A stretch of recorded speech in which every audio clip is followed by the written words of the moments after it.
कि जब मक्के से मदीना की तरफ अल्लाह के नबी जनाब मोहम्मद रसूलुल्लाह तशरीफ ले जा रहे हैं और मदीने में जब एंट्री करते हैं तो मदीने की औरतें अपने छतों के ऊपर चढ़कर देख रही हैं कि देखे मोहम्मद रसूलुल्लाह सल्लल्लाहु अलैहि वसल्लम की सवारी किसके मकान पर रुकती है। वो मोहम्मद रसूलुल्लाह का दीदार करना चाहती थी। मदीने की औरतें मदीने की अपने घरों की छतों पे चढ़ गईं और मदीने की छोटी छोटी बच्चियां 6-6 साल की 5-5 साल की अपने हाथों में ढोल लेकर दफ बजा रही हैं, दफ बजाती जा रही हैं।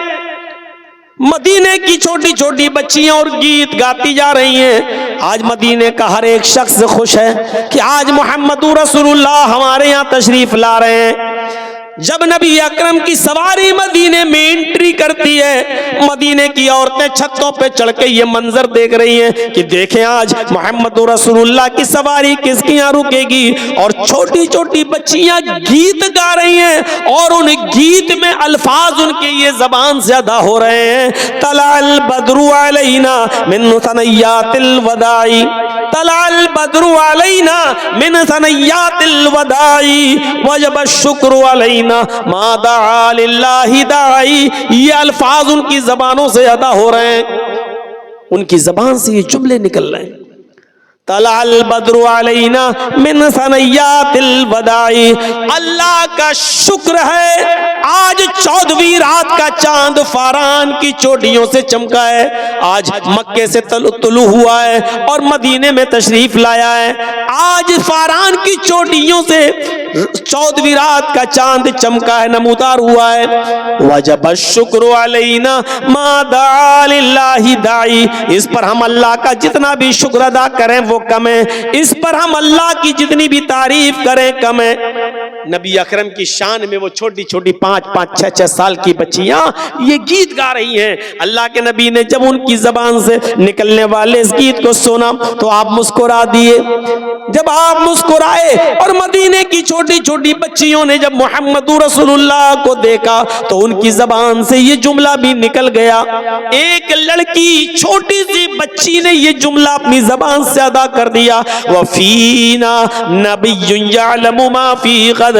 आए मदीने वालों, आज हमारे दरमियान एक ऐसे नबी तशरीफ लाए हैं, आज हमारे दरमियान एक ऐसे पैगंबर आ गए हैं जो कल की बात भी जानते हैं, जो कल का इल्म भी रखते हैं, कल क्या होने वाला उनको मालूम है। अल्लाह के नबी जनाब मोहम्मद रसूलुल्लाह ने जब ये जुमला उस छोटी सी बच्ची के मुंह से सुना तो आप अपनी सवारी से उतर गए और उस छोटी सी बच्ची के पास आए और आपने फरमाया दाई हाज़िहिल कलिमात, बेटी इस जुमले को छोड़ दो, बेटा इस जुमले को पढ़ना छोड़ दो, इनको ये जुमला मत पढ़ो, वही पढ़ो जो तुम पहले पढ़ रही थी। तलाल बद्रु अलैना मिन सनय्यातिल वदाई वजब शुक्र अलैना मा दा लिल्लाहि दाई। वही पढ़ो, ये ना कहो वफीना नबियुन यअलमु मा फी गद। ये मत कहो कि हमारे पास एक ऐसे रसूल आए हैं जो कल की बात जानते हैं। बेटी अल्लाह की कसम मुझे नहीं मालूम कि कल मेरे साथ क्या होगा, तुम्हारे साथ क्या होगा, मुझे कल का इल्म नहीं है। अल्लाह के रसूल ने शिर्क को इतना भी गवारा नहीं किया। आप नहीं चाहते थे कि अल्लाह के इल्म में हमको भी शरीक किया जाए। मेरे भाइयों, उस छोटी सी बच्ची को भी, छोटी छोटी बच्चियों के कपड़ों पे कौन नजर डालता है, छोटी छोटी बच्चियों की हरकतों पे कौन नजर डालता है। लोग कहते बच्ची है, छोटी है, चलो कोई बात नहीं। मेरे भाइयों, अल्लाह के रसूल भी चाहते तो ऊँटनी से आगे बढ़ सकते थे, अरे बच्ची है कह दिया, लेकिन नहीं, आप ऊँटनी से उतरे क्योंकि आप जानते थे कि अगर आज मैंने इसको टोका नहीं और इसके अकल में और दिमाग में अगर ये बात बैठ गई तो फिर बुढ़ापे तक नहीं निकलेगी। क्योंकि बच्चों को जो शुरू में पढ़ाया और बताया जाता है मेरे भाइयों, वो बुढ़ापे तक उनकी अकल में पैवस्त रहता है। जब बड़े होने के बाद उनको कहा जाए कि ये काम छोड़ो तो क्या कहते हैं वो लोग, अरे ऐसे कैसे छोड़ दें, हम अपने बाप दादा के जमाने से करते चले आ रहे हैं, बाप दादा को हमने ऐसे ही करते हुए देखा है। बड़ा मुश्किल हो जाता है किसी चीज को छुड़वाना। अल्लाह के रसूल ने उसी वक्त उन बच्चियों से कहा दई हाज़िहिल कलिमात, इन कलिमात को छोड़ो, वही पढ़ो जो पहले पढ़ रही थी। अल्लाह की कसम मुझे नहीं मालूम कि कल मेरे और तुम्हारे साथ क्या मामला किया जाए। ये इस्लाम की खुसूसियत है।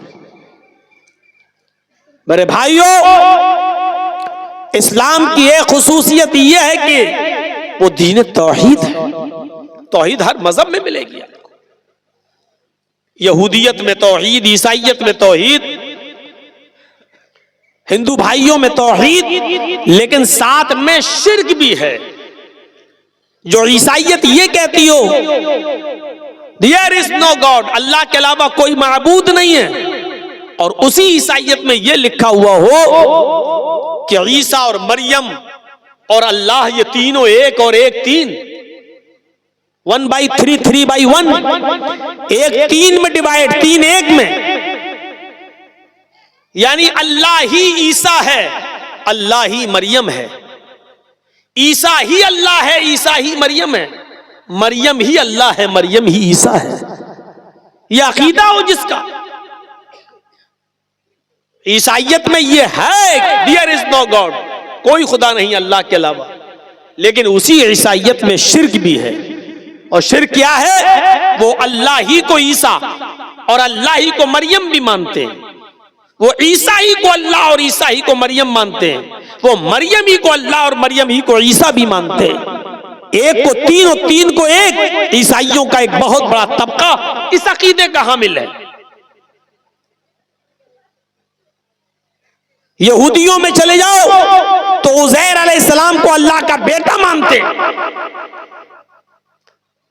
ईसाइयों का एक दूसरा तबका ईसा को अल्लाह का बेटा कहता, सन ऑफ गॉड, और बाकायदा बाइबल में लिखा है I will pray the father, मैं अपने बाप से ये दुआ करूंगा। ईसा अलैहिस्सलाम ये कह रहे हैं कि मैं अपने पिता से, अपने बाप से ये दुआ करूंगा, यानी अल्लाह से। ईसा अलैहिस्सलाम अल्लाह को अपना बाप मान रहे हैं। ईसाइयों का एक बहुत बड़ा गिरोह ईसा को सन ऑफ गॉड कहता, अल्लाह का बेटा कहता है। हमारे हिंदू भाइयों में भी 33 करोड़ देवी देवता हैं, जहां ये लिखा हो एकम ब्रह्मा द्वितीय नास्ते, एक ही ब्रह्मा है दूसरा नहीं, एक ही ब्रह्मांड का रचयिता और रचनाकार, मास्टर ऑफ वर्ल्ड, एक क्रिएटर ऑफ यूनिवर्स एक ही है दूसरा नहीं। जहां इतनी बड़ी तौहीद हो वहां यह भी लिखा है कि 33 करोड़ देवी देवता हैं तुम्हारे। यचित्तियो यो पिम्बिम्बा नस्तस्मा देवी शोरीरिशा, यजुर्वेद के इस मंत्र को देखिए, जहां ये लिखा उसी से मांगो वही सब कुछ देने वाला है। यचित्तियो यो पिम्बिम्बा, उसी से मांगो वही सब कुछ देने वाला है। नस्तस्मा देवी शोरीरिशा, उसके अलावा कोई भी देवी देवता तुम्हें कुछ नहीं दे सकता। जहां इतनी बड़ी तौहीद हो वेदों के अंदर, वहां यह भी हो कि तुम्हारे 33 करोड़ देवी देवता हैं, रोजाना एक देवी को या एक देवता को आप खुश कर सकते हो, और 33 करोड़ को करना जरूरी है। सबको खुश करो, और यह भी कहा एक दिन में एक ही होगा, दो नहीं हो सकते। और एक भी अगर ना खुश रहा, अप्रसन्न रहा, तो जिंदगी भर की तपस्या भंग, जिंदगी भर की इबादत बेकार। अब आप बताइए 33 करोड़ देवी देवताओं को खुश करने के लिए कितना समय चाहिए, कितने दिन चाहिए? 33 करोड़। एक दिन में एक खुश होगा, एक दिन में दो नहीं हो सकते, तो 33 करोड़ दिन चाहिए 33 करोड़ देवी देवताओं को खुश करने के लिए। इंसान के पास इतना समय कहां है कि वो 33 करोड़ दिन तक जिंदा रह सके और 33 करोड़ देवी देवताओं को खुश कर सके। कुरान करीम तौहीद से भरा हुआ, तौहीद की दावत देते हुए कहता, कुल हुवल्लाहु अहद, आए नबी कह दो कि अल्लाह एक है, अल्लाहुस समद, वो बेनियाज है, लम यलिद वलम यूलद, इसी पर पूरी तौहीद टिकी हुई है। लम यलिद वलम यूलद, उसने किसी को नहीं जना और न वो जना गया है, यानी उसको भी किसी ने नहीं जना, न उसने किसी को पैदा किया, न उसको किसी ने पैदा किया। लम यलिद वलम यूलद, ना वो किसी का बेटा है ना उसका कोई बेटा है। लम यलिद, ना उसने किसी को जना, यानी न वो किसी का बाप है। वलम यूलद, न वो जना गया, यानी न वो किसी का बेटा है, न उसका बाप है, न उसका बेटा है, न उसकी बीवी है। ये तौहीद है खालिस। ये है उदूनी अस्तजिब लकुम, मुझसे मांगो मैं तुम्हें दूंगा। ला तदू मिन दूनिल्लाहि मा ला यनफउका वला यजुर्रुक फइन फअलत फइन्नका इज़म मिनज़ ज़ालिमीन। अल्लाह को छोड़कर तुम किसी ऐसी हस्ती को मत पुकारो, अल्लाह को छोड़कर तुम किसी ऐसी हस्ती की इबादत न करो, किसी को अपनी हाजत रवाई और मुश्किल कुशाई के लिए मत पुकारो।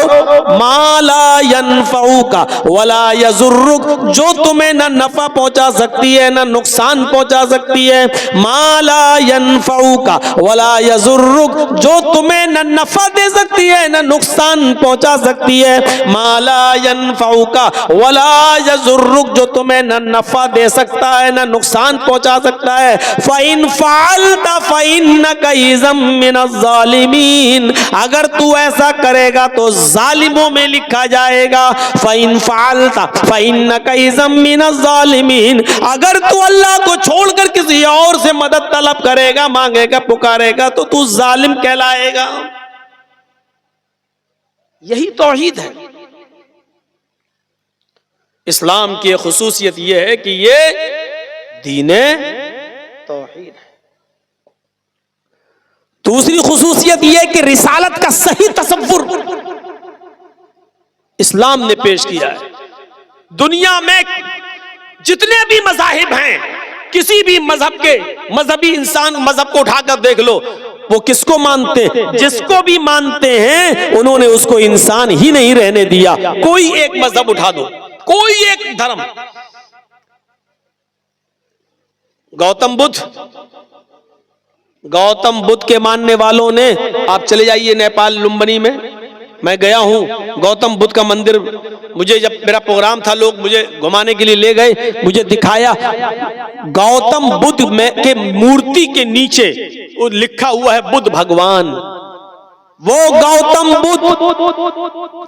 गौतम जो अपने सच्चाई की तलाश में निकले, अपनी बीवी को छोड़ा, अपने बेटे राहुल को छोड़ा और सच्चाई की तलाश में जंगलों में निकल गए, लकड़ियां चबा चबा कर जंगल में घूमते रहे और अपनी परवरिश करते रहे और सच्चाई की तलाश में रहे। जो एक इंसान थे, लेकिन उनके मानने वालों ने इंसानियत के दर्जे से उनको निकाल कर भगवान का दर्जा दे दिया। और आज गौतम बुद्ध के मंदिर पर आप देखेंगे लिखा होगा बुद्ध भगवान। बहुत दूर मत जाइए, दिल्ली चले जाइए, सिखों के गुरुद्वारे में चले जाइए, आप चांदनी चौक पर जहां गुरु नानक जी की मूर्ति बनी हुई है, आप अंदर जाएंगे तो आपके सर पे वो लोग रुमाल रख देंगे, कुछ कपड़ा रख देंगे और कहेंगे कि अब जाइए आप। कोई भी जा सकता है वहां, लेकिन उनके जो कानून है उसको फॉलो करना पड़ेगा। सर पे कुछ कपड़ा अपना रख के, रुमाल वगैरह रख के आप जा सकते हैं। मैंने देखा है मेरे भाइयों, आज भी गुरु नानक की मूर्ति पर लिखा है नानक भगवान। वो गुरु नानक, जब आप गुरु ग्रंथ पढ़ेंगे तो गुरु नानक का एक वाकया गुरु ग्रंथ में आपको मिलेगा एक मुसलमान के ताल्लुक से, कि बहुत कंजूस और बखील एक मुसलमान था, चमड़ी चली जाए दमड़ी न जाए, 1 रुपया नहीं देगा उसके बदले में, चाहे उसकी चमड़ी उधेड़ ली जाए। लगता है ऐसा शख्स खाने में अगर मक्खी भी गिर जाए तो निकाल के फेंकता नहीं होगा, पहले चूसता होगा फिर फेंकता होगा। इतना कंजूस बखील मुसलमान। जब नानक जी को पता चला, ये गुरु ग्रंथ में लिखा है उनकी किताब में, जब उनको पता चला है तो गुरु नानक उसके पास एक सुई लेकर गए। वो सुई जो कपड़ा सिलते हैं जिससे हम लोग, एक छोटी सी सुई उसके पास लेकर गए और गुरु नानक ने उस मुसलमान आदमी से कहा कि मेरे भाई, मैं ये छोटी सी सुई लेकर आया हूं। उसने बड़ी इज्जत की उस गुरु नानक की और कहा ये बैठिए। उसने नाश्ता पानी चाय जो भी उस दौर में चलता था उसने खिलाया पिलाया, और इस गुरु नानक ने चलते वक्त उस मुसलमान को सुई दी और सुई देकर कहा ये आज रख लीजिए, मैं आपके पास अमानत के तौर पे रख रहा हूं, ये सुई आज रख लेना अपने पास संभाल कर, और मैं जा रहा हूं तुम्हारे धर्म में तुम्हारा अकीदा ये कि एक दिन इंसान मरेगा, फिर दोबारा उसको उठाया जाएगा, कयामत के दिन उसका हिसाब किताब होगा। मुसलमान ने कहा जी हाँ। फरमाया बस ये सुई को तुम अभी रख लो, अपने बेटों को भी नसीहत कर दो कि जब तुम मरो तो ये सुई भी तुम्हारे साथ तुम्हारी कब्र तक पहुंचा दें। कल कयामत के दिन जब उठो और जब अल्लाह तुम्हारा हिसाब किताब ले तो ये सुई मुझे कल कयामत के दिन दे देना। वो मुसलमान कहने लगा आपका दिमाग तो नहीं खराब है, भला ये सुई लेकर कोई ऊपर जाएगा है? तो गुरु नानक ने यही बात उसकी पकड़ ली। गुरु ग्रंथ में लिखा है कि गुरु नानक ने उस मुसलमान से कहा कि जब एक छोटी सी और मामूली सी सुई तुम ऊपर नहीं ले जा सकते तो इतनी बड़ी दौलत, इतना बड़ा कारोबार, इतनी बड़ी फैक्ट्री, इतने बड़े मकानात और जमीन और जायदाद के तुम मालिक हो, फिर भी तुम्हारे दरवाजे के पास मोहताज और फकीर मायूस होकर मजबूर होकर लौट जाता है, तुम उसको एक दिरहम नहीं, एक दीनार नहीं, एक रुपया तक नहीं देते हो, तुम एक फूटी कौड़ी नहीं देते हो, उसको भगा देते हो, तो क्या ये सारी की सारी चीजें अपनी छाती पर रखकर ले जाओगे?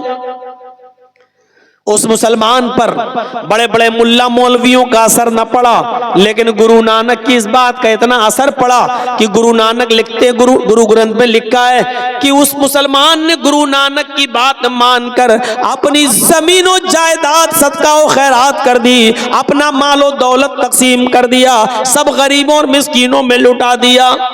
गुरु नानक ये मिसाल मुसलमान की देकर अपने सिख भाइयों को बताना चाहते थे कि देखो एक मुसलमान हमारी बात इतनी मानता है, तुम सिख बिरादरी के होकर हमारी बात नहीं मानते हो। मैं बताना ये चाहता हूं कि सिखों ने भी उस महान पुरुष को, उस गुरु नानक को भगवान का दर्जा दे दिया, इंसान नहीं रहने दिया। गौतम बुद्ध को बुद्ध भगवान, गुरु नानक को नानक भगवान।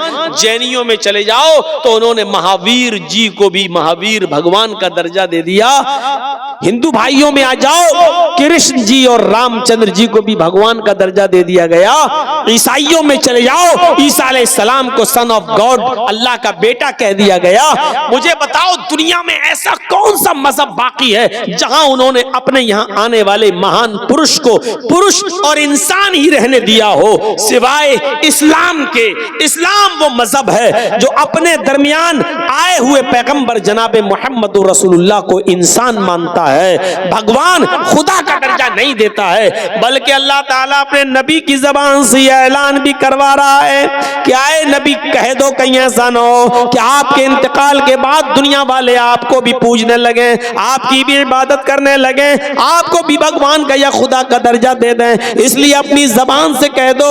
अल्लाह के नबी ने इस दुनिया में अपनी जबान से ऐलान किया, कुल इन्नमा अना बशरुम मिस्लुकुम, कुल इन्नमा अना बशरुम मिस्लुकुम। आए नबी कह दो कि मैं तुम्हारी तरह का एक बशर हूँ। आए नबी कह दो कि मैं तुम्हारी तरह का एक इंसान हूँ। आए नबी कह दो कि मैं तुम्हारी तरह एक बशर हूँ, तुम्हारी तरह मिस्लुकुम। उठने में, बैठने में, लेटने में, सोने में, जागने में, खाने में, पीने में, चलने में, फिरने में, शादी ब्याह में, बीमारी में, सेहत में, मैं तुम्हारी तरह का एक इंसान हूँ।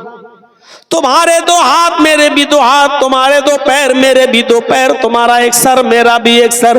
तुम्हें बीमारी होती है मैं भी बीमार होता हूँ, तुम्हारे बीवी बच्चे हैं मेरे भी बीवी बच्चे हैं, तुम खाते हो पीते हो मैं भी खाता हूँ और पीता हूँ। और यही तो वजह थी कि अरब के लोग मोहम्मदुर रसूलुल्लाह को रसूल नहीं मानते थे।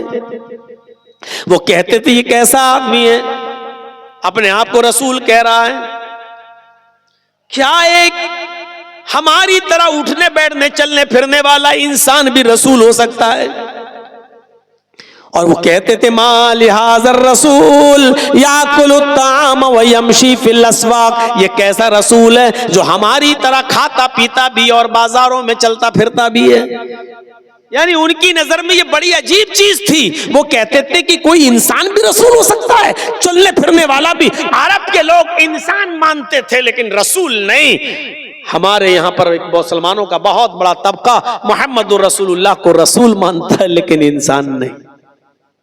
गौर कीजिए, वो रसूल नहीं मानते थे लेकिन इंसान मानते थे। कहते थे माल हाजर रसूल याकुलु ताम व यमशी फिल अस्वाक, ऐसा इंसान भी रसूल हो सकता है जो खाता पीता हो और चलता फिरता हो बाजारों में, हमारी तरह खाता पीता है, हमारी तरह बाजारों में चलता घूमता है और कह रहा रसूल है। कैसे हम मान लें? और हम रसूल मानते हैं और कहते हैं कि वाह साहब हम जैसे नहीं। इसमें कोई शक नहीं कि अल्लाह के नबी उठने में, बैठने में, लेटने में, सोने में, जागने में, खाने में, पीने में हमारी तरह के एक इंसान थे। और ऐसे इंसान थे कि अल्लाह के नबी सल्लल्लाहु अलैहि वसल्लम के पास एक शख्स आता है, एक सहाबी, बदवी अराबी देहाती आता है और आने के बाद कुछ बात कहना चाहता है अपने इलाके की। अल्लाह के नबी सल्लल्लाहु अलैहि वसल्लम ने कहा हाँ बोलो क्या बात। वो आया और कुछ कहना चाह रहा है, अल्लाह के रसूल, और कांपने लगा, थर्राने लगा। अल्लाह के नबी ने कहा बोलो क्या बात है, क्यों डर रहे हो, बोलो। कहा कि वो मैं अपने इलाके के लिए, फिर कांपने लगा। अल्लाह के रसूल अपनी जगह से उठे और उस देहाती के पास, उस अराबी के पास गए और जाने के बाद उसके दोनों कांधों को पकड़ा, ऐसे दोनों कांधों को पकड़ा और कहा ला तखफ, डरो नहीं, क्यों डर रहे हो। और आगे जो जुमले कहे वो देखिए, इन्नी लस्तु बी मालिक, मैं बादशाह नहीं हूं। क्यों डर रहे हो, मैं बादशाह नहीं हूं। मेरे सामने तुम कुछ बात कहना चाहते हो कहो। इन्नी लस्तु बि मलिक, मैं बादशाह नहीं हूं। अब उसने सोचा हाँ ये तो सही कह रहे हैं, मैं बादशाह नहीं हूं। और उसका डर उसके दिल से निकालने के लिए आपने कहा अना इब्नु इम्रातिन ताकुलुल कदीद, बोलो जो बोलना हो, मैं बादशाह नहीं हूं, डरो मत। मैं भी एक ऐसी औरत का बेटा हूं, मुझे भी ऐसी मां ने पैदा किया है, मैं भी एक ऐसी औरत के पेट से बाहर आया हूं जो गोश्त के सूखे टुकड़े खाती थी। अना इब्नु इम्रातिन ताकुलुल कदीद, मैं भी ऐसी मां का बेटा हूं जो गोश्त के सूखे टुकड़े खाती थी। कदीद अरब के अंदर क्या करते थे, ऊंट का गोश्त, जैसे ऊंट को नहर किया, 2 किलो, 4 किलो, 5 किलो का बड़ा टुकड़ा उसका काटा और उसको साल्ट लगाकर, नमक वगैरह लगाकर उसको धूप में खुश्क कर लिया जाता था, धूप में उसको सुखा लिया जाता था और फिर जरूरत जब पड़ती थी तो उसी में से थोड़ा थोड़ा काट कर जरूरत के वक्त पका लिया करते थे और खा लिया करते थे, और बाकी टुकड़ा रखा रहता था। फिर कभी जरूरत पड़ी 1 हफ्ते बाद फिर थोड़ा सा काटा, फिर पकाया और खाया। इस गोश्त को कदीद कहते हैं अरबी जबान में। तो अल्लाह के नबी ने क्या फरमाया, अना इब्नु इम्रातिन ताकुलुल कदीद, क्यों डरते हो मुझसे, मैं भी ऐसी मां का बेटा हूं जो गोश्त के सूखे टुकड़े खाती थी। यानी ताजा गोश्त भी जिसको खाने को नहीं मिलता था, कभी 4-5 किलो का टुकड़ा साल्ट नमक वगैरह लगा के धूप में सुखा लिया और जरूरत पड़ी तो उसी में से काट के पका लिया। ये गोश्त का टुकड़ा 2-2, 3-3, 4-4, 5-5 महीने चला करता था। गोश्त के सूखे टुकड़े खाने वाली औरत का बेटा हूं मैं। उसके बाद उस देहाती का डर निकला नबी अकरम सल्लल्लाहु अलैहि वसल्लम के ताल्लुक से, और फिर उसने अपनी बात अल्लाह के रसूल के सामने रखी।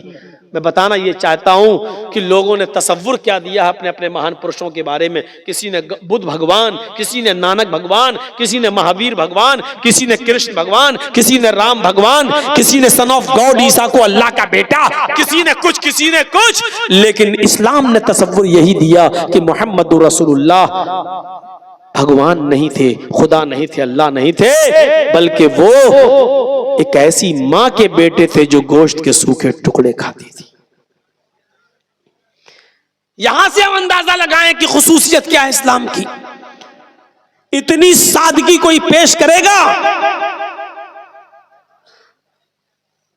अल्लाह के नबी सल्लल्लाहु अलैहि वसल्लम ने भी कभी अपनी जबान से ऐसे जुमले अदा नहीं किए, न करवाए, बल्कि आपको लोगों को यह सिखाने में अच्छा लगता था कि ला इलाहा इल्लल्लाह मुहम्मदुर रसूलुल्लाह के अलावा आप ये कहलवाया करते थे कि ये कहो अशहदु अन्ना मुहम्मदन अब्दुहु व रसूलुहु। इसमें अब्दियत का इकरार भी है और रिसालत का इकरार भी है।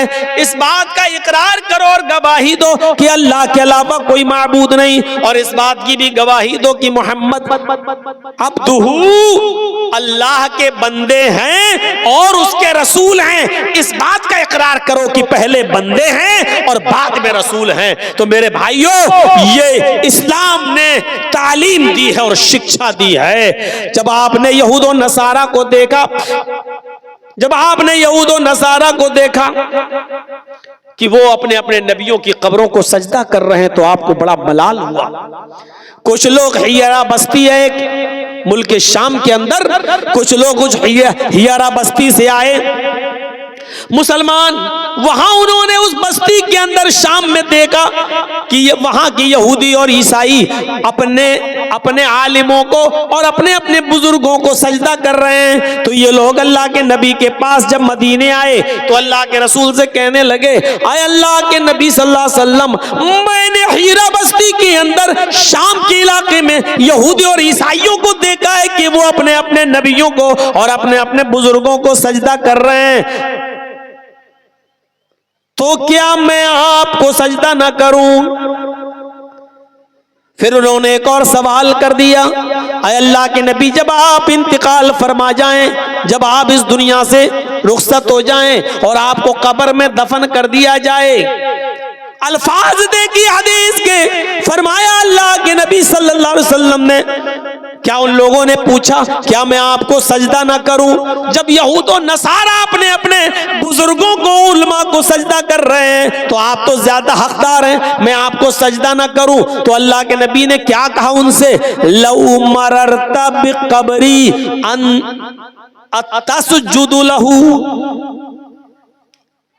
लौ मररता बिक़ब्री अतसजुदु लहू, क्या कल मेरे इंतकाल के बाद तुम मेरी कब्र के पास से गुजरोगे तो क्या तुम उसको सजदा करोगे? वो क्या कह रहे हैं, अय अल्लाह के रसूल, मैंने देखा है कि लोग अपने अपने उलमा को सजदा कर रहे हैं, यहूद और नसारा अपने अपने बुजुर्गों को सजदा कर रहे हैं, तो क्या मैं आपको सजदा ना करूं? वो जिंदगी में इजाजत मांग रहे हैं साहबा, क्या मैं आपको सजदा ना करूं? और आप जिंदगी में तो छोड़ो, आप उनसे सवाल कर रहे हैं, लौ मररता बिक़ब्री अतसजुदु लहू, क्या तुम मेरी कब्र के पास से गुजरोगे तो सजदा करोगे? कोई मुआफिकत देख रहे हैं सवाल और जवाब में? वो इजाजत मांग रहे हैं साहबा कि मैं क्या आपको सजदा ना करूं, यानी आप भी तो जिंदा, क्या मैं आपको सजदा ना करूं? तो अल्लाह के रसूल सल्लल्लाहु अलैहि वसल्लम कह रहे हैं, क्या तुम मेरी कब्र के पास से गुजरोगे तो सजदा करोगे? यानी आपको फिक्र अपनी जिंदगी की नहीं है, आपको फिक्र है अपने इंतकाल के बाद कहीं ये लोग मेरी कब्र को सजदा ना करने लगे।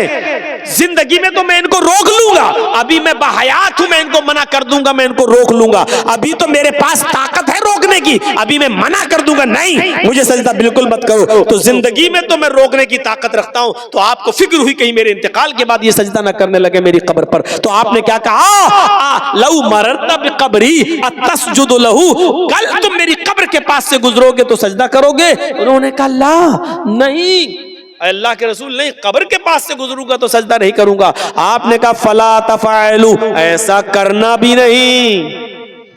उन्होंने कहा मैं नहीं करूंगा, आपने कहा ऐसा करना भी नहीं। उसके बाद अल्लाह के नबी ने फरमाया, लानतुल्लाहि अलल यहूदी वन नसारा इत्तखज़ू कुबूर अंबियाइहिम मसाजिद, अल्लाह की लानत हो यहूदियों पर और नसरानियों पर, जिन्होंने अपने अपने अंबिया की, अपने अपने पैगंबरों की कब्रों को सजदागाह बना लिया, जिन्होंने अपने अपने रसूलों की और अपने अपने नबियों की कब्रों पर सजदा करने की जगह बना लिया।